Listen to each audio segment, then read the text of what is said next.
Hey y'all, welcome back to the Parable of Design podcast. It's your host Daria. Super excited to be here. Be sure to like and subscribe, especially if you are watching me via YouTube. Download my podcast, subscribe, do all the things, please. I'm so super grateful for all of your support. And so let's get into it. Per usual, just put my baby down for a nap. Got me a little list of different things that I want to get into. So, first thing that I want to talk about today is the summertime. So, it's been summer, I think officially for almost a month, and now we're about 2 weeks shy of it being a month of summer. I live in Memphis. The sun has been beaming. It's been real, certainly. And because of that, I love it. I love nature. I love being outside. I'm an earth sign. This is my time. It's like festival season in Memphis. I absolutely love it. And amongst that, I love going for walks, specifically hot girl walks, as I like to call them. So tell me why. I want to say her name is Mia Lind. I could be wrong. I think she's like a influencer, creative, or whatever, has trademarked hot girl walk. Yes, that's crazy. And I feel so confused. I'm like, is this the Mandela effect or something? Because I could have sworn that Meg the Stallion was like hot girl everything. Like that's like her brand. We're hotties, okay? I would consider myself a hottie. I love Meg the Stallion. So yeah, I'm super confused about that because I remember vividly. I want to say it was COVID when she came out with Hot Girl Summer with Nicki Minaj. Remember that? Driving the boat, like that was a thing. Maybe it was 2019. I don't know, but I'm like, what? But people can trademark anything. I know there was a thing about trademarking Black Girl Magic. Like people can truly just trademark things even if they were not the original creator of that because I feel like people have been saying Hot Girl Walk for a while.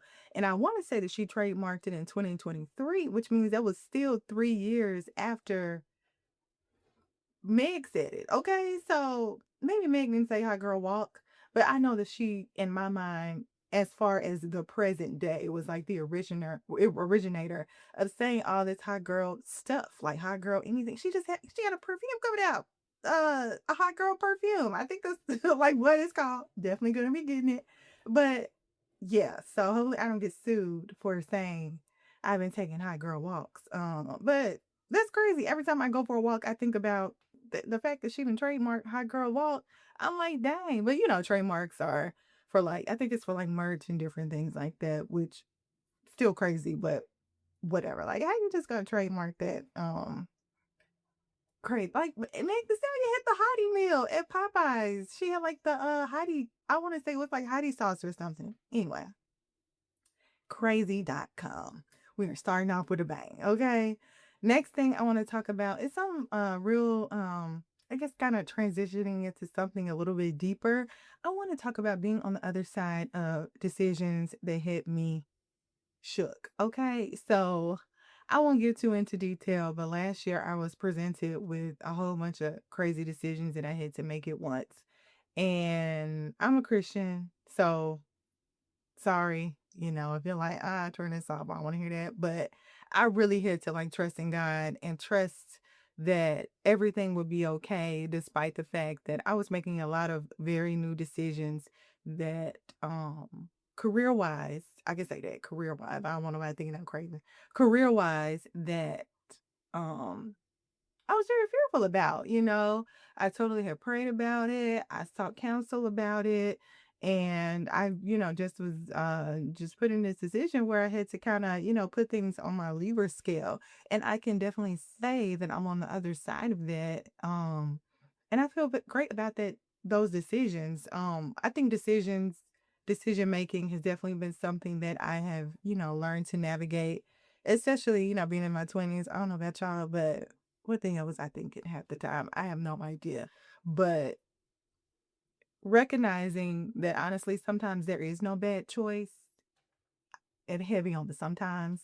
Whereas when you're trying your best and you're being presented with something, you weighed the options, you prayed on it, you can only do the best that you can. And you just have to trust that whether it works out or not, you trusted yourself enough to make a choice and move forward. whatever, happens, you just, were able to trust yourself. And it was definitely something that I did. And it's definitely something that I'll keep in the back of my mind as I navigate more and more. I know I ain't done making big choices and stuff like that. But I even kind of spoke to it earlier this year. And I want to say it was the last episode. It was the episode that came out in January. I was still pregnant and just talking about, kind of holding myself accountable, letting go of some things and recognizing that I can't handle it. Um, Fast forward, that thing actually worked out. Okay, so I'm like, dang, look at that. Like life just works out, and life is full of hard decisions. So if you're stuck right now trying to, weigh some things, just trust yourself, and whether it goes right or doesn't, just, remind yourself that you did the best you could with the knowledge that you had at the time. For real, like literally. And I say that as another career thing. I took a job one time, and long story short, the job was not what they said. Okay. And I was like, yeah, well, I'm gonna leave. Okay. And I didn't quit immediately, but I did quit about 3 months later because I got a new role. But I was upset with myself, initially, like, dang, why did you believe these people? Why would you move forward with that opportunity? But I was like, well, dang, well, it was a means to an end. It got me where I needed to go. It was a stepping stone, and I moved on. And that's really all you can do. And I think that applies to everything. Everything requires a level of trust, a level of trusting yourself, trusting the other person, and just knowing that, hey, you could hurt me. Hey, this new risk that I'm taking, I could fail, but you could fly. So it's a lot of that, but I feel so grateful um to God to be on the other side of all those things. And it just feels great. It really does. I had that epiphany today actually, and I was like, wow, remember when you were stressing? Remember you didn't know which way to go, or and it all worked out. That's just that, feeling very good about that. Next thing, kind of related to that, I want to talk about like moving past your fear. So again, as I was navigating those things, I, like I said, was shook. And this is so random, but y'all know Brandy Norwood, like Brandy, like Moesha. One time, I forget what it was. It could have been like BET. It could have been anything. I forget where she was, but it was like this campaign, a commercial or something. And she was like, talking so inspirational and positive. And she was like, yeah, that's the thing about fear. This is not verbatim, by the way. But she was like, yeah, that's the thing about fear. It's that it's, basically like all in your head. And once you take that first step, you see that it was never real. It was just, basically what you were imagining. And I remember hearing that and being like, dang, that's true. But I'm still so scared to make choices. This had to have been more than a decade ago when I heard this. If I can find a clip, I'm gonna try to put it in here. But so for real, because there were some things that I was just, and even now, I have some new projects and some new things that I'm working on. And I find myself being like, girl, you're scared. Like, I, I'm scared. Like, I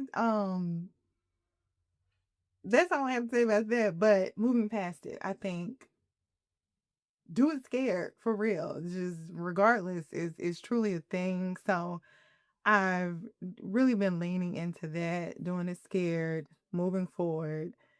Yes, yes, I have fear, but I try to say, oh, if I can imagine all the bad what ifs, I have to imagine all the good what ifs. So, girl, just learn and doing. So I want to give a shout out to myself. So the Urban Art Commission, who are the folks I want to say in collaboration with the city of Memphis that commissioned me to do the mural, my newest mural, is having a community event at the Chelsea flood wall. So y'all can see my newest design.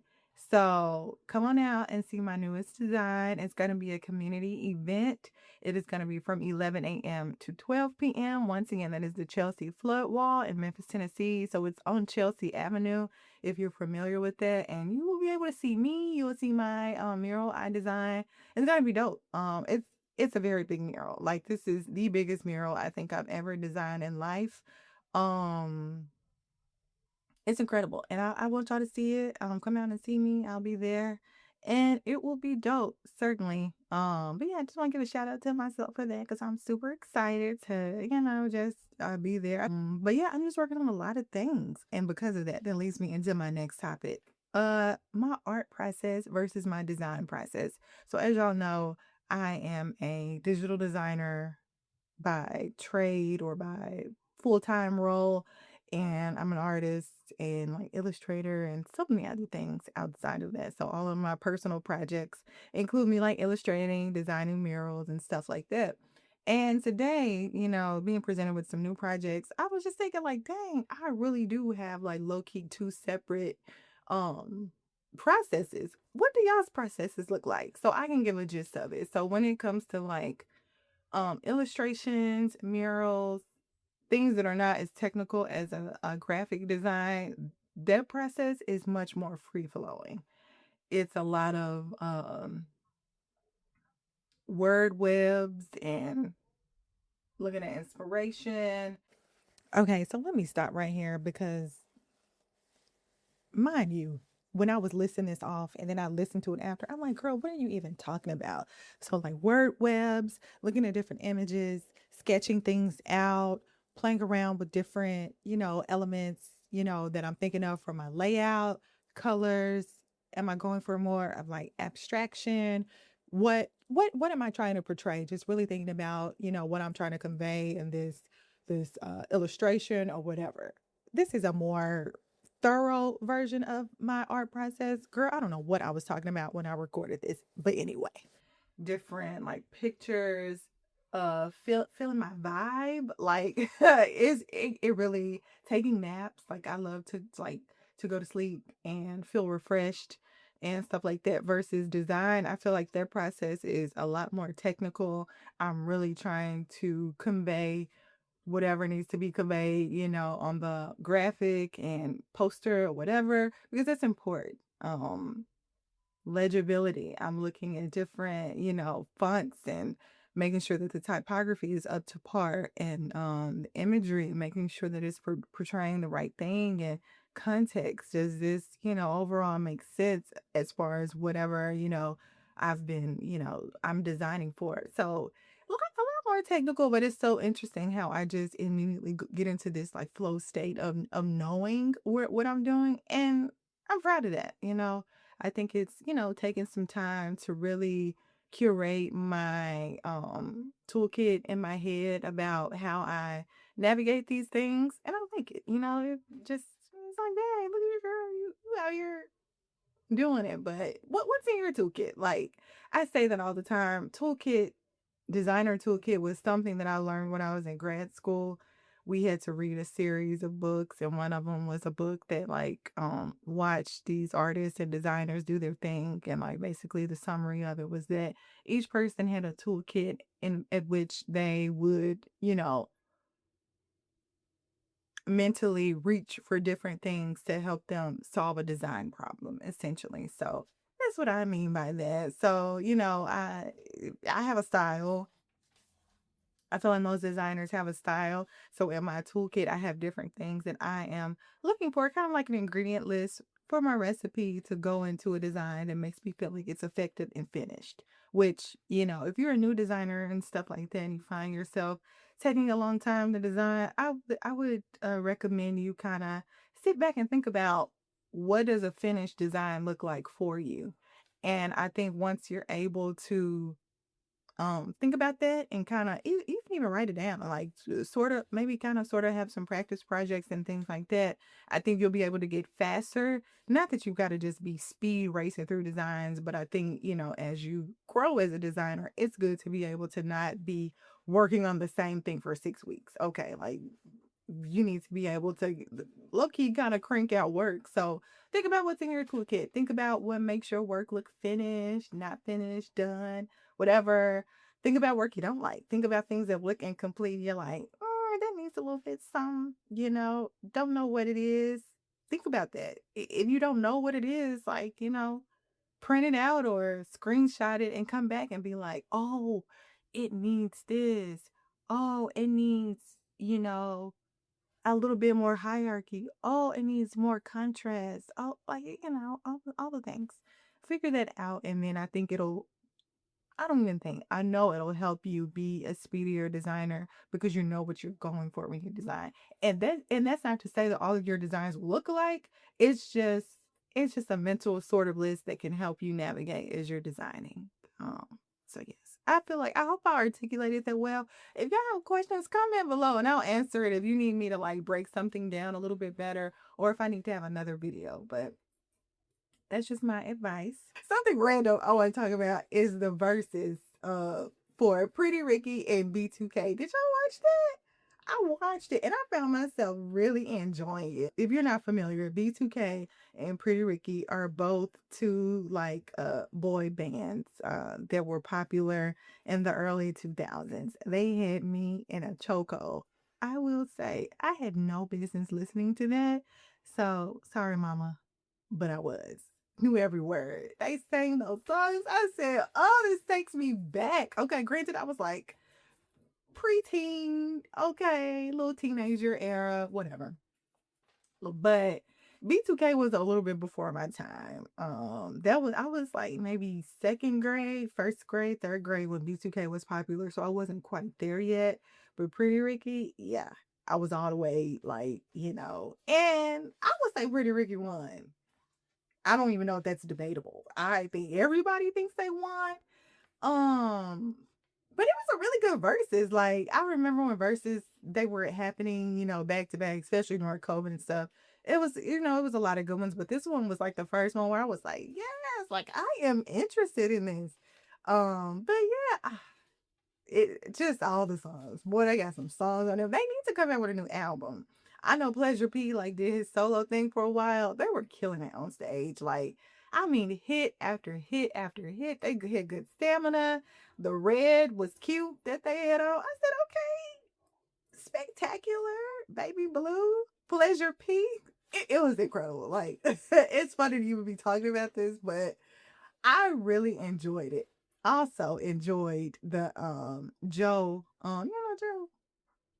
I don't think he goes by anything else, but Joe, the singer, I watched his Tiny Desk. You ate that, Joe. I said, I'm really getting auntie. And I don't care.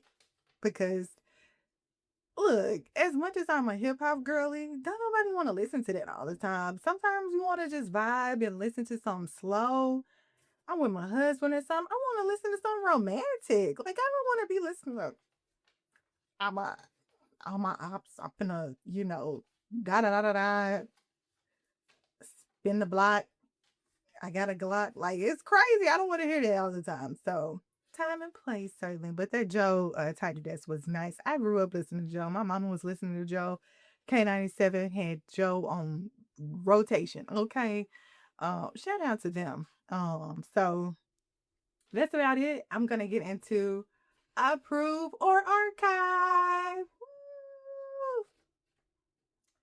So, first thing on my list, we need to archive this ASAP. Needing an app for everything. Oh my God. I am so irritated with that. And I have a phone with a lot of memory and a great amount of technology literacy. But at the same time, let's okay, enough with that. I need an app for Popeyes. Okay. Like why do I need all these apps? I don't even want to go to McDonald's without an app. What else do I need an app for? Just everything. I was checking some like important documents. I needed the app. It was a website that was like, oh, check out our website. I go to the website. It's like, oh, this is just a link to download your app. Like what? Like we gotta go back to websites. And I'm not even gonna lie, I love websites. I don't know what needs to happen, but we gotta stop needing an app for everything. Let's go back to paper coupons. Please, I keep those. The ones that come in the mail, like I look forward to them because that's how come I didn't know I needed an app for Popeyes because I've been keeping Popeyes coupons and like just all the food places and medical stuff. Like, please, enough. Okay, everything has an app. What's funny is now that I'm thinking of it, one of the apps that I would like to use more is the Photoshop app on my phone. I hate it. And maybe it's user error, but how do you save things that you've worked on? Like, I, for the life of me, cannot figure that out. And I'm just like, dare I say this is a waste? Because if you edit an image or if you're, working on something, how do you come back to it? You can't. So, anyway, that's irritating. Next thing on the list, what is this? Lord, my handwriting. Oh, service fees. Let's archive it. Why does everything have a fee? Ticketmaster, why are you charging me a service fee? Food places, why are you charging me a service fee? A to go fee. And then you want a tip? Dang, you done already got me out of $10 just off of fees. They're just popping up out of nowhere. I feel like every time I see a receipt, it says like, da da da da da, service fee. And it's always a random number. And I'm just like, look, I want to support small businesses just like the next person or big businesses, whoever. But you gotta stop nickel and diming the people that's keeping you afloat because, like, before you know it, like, my thing is okay, this may be a separate thing, but even when it comes to like tipping culture, I have seen a lot of service providers have a lot of things to say about people not tipping well. This is that and the third. I think the smart thing to do would be to add the tip amount you would like into your prices. If your prices are already sky high and you're like mad at people for not tipping, that sounds more like a you problem because you set the prices. That's all I'm going to say. Certainly, people can tip you, especially when you're doing well, but I think that's just more of a foolproof way to go about it. Anyway, similarly, I feel like restaurants, businesses, or whatever should add that service fee or whatever fees they're adding in order to accommodate costs. I don't know. Add that into your prices so that it's just already there because when I see it, it's alarming. And don't let it be automatic gratuity and the service has been trash. What? And some of this gratuity is starting high. It ain't even like no 15%.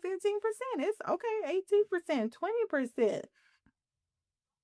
I'm expecting top notch, incredible, outstanding, awesome, amazing service. Okay. But anyway, that's the thing. One thing I do want to approve though is community events that are free. So I recently had the opportunity to go to a book club or join a book club and I love it. And it's like free and it's cool and it was like a lot of women plus like one man. He's cool though.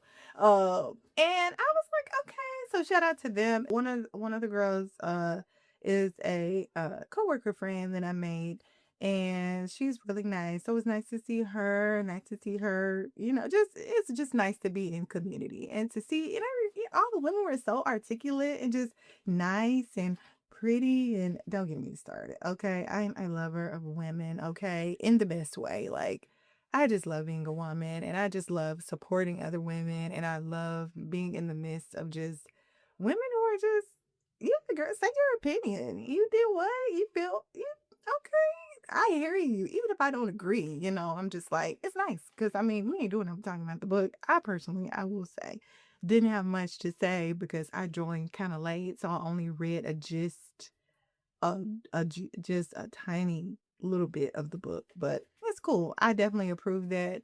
I think everybody's in this notion of recognizing that we do need to build community. What does that look like? Hobbies, all the things. I need to be more involved. How will I make friends? Oh, I need to meet people. I need to go out. Da da da da da. And I definitely think that um, this is one of those things where this is how it starts. You just show up. Oh yeah, I look forward to that. I will be attending more events in my community of Memphis. Because it's good and I feel like it's just a good way to meet new people, get myself out there. I have so many interests, so it's really nice to, outside of my friends and stuff that I already have, to connect with new people who like, oh, you like that? Oh, you have that very niche interest too? Girl, just I could sit up here and yap all day. I hope y'all have enjoyed this episode.